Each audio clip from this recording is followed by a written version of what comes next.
How to unhide apps from your Android device. Hey guys, in this tutorial, I'm going to show you a quick and easy way to unhide apps from your Android device. So the first thing you want to do is try to find the app on your app drawer because in some cases you might have accidentally deleted it from your home screen, but it should still be on the app screen. Try to search for it. Now, if you can't find the app even on your app drawer, then in that case, your app is truly hidden. Now, to unhide it, just go ahead and pinch out of your Android device. In some cases, you might be able to access your hidden apps by pinching in and removing it from that setting.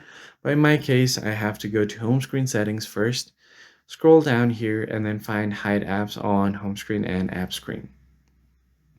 Now, once you have done that, you'll find a list of hidden apps up top. You basically have to tap on this app to remove it. Tap on done.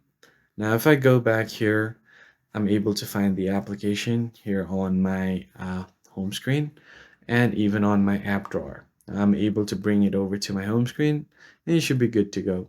This is basically it, guys. I hope this tutorial was helpful. Like the video down below, subscribe to the channel. I'll catch you guys in the next one. Thanks for watching.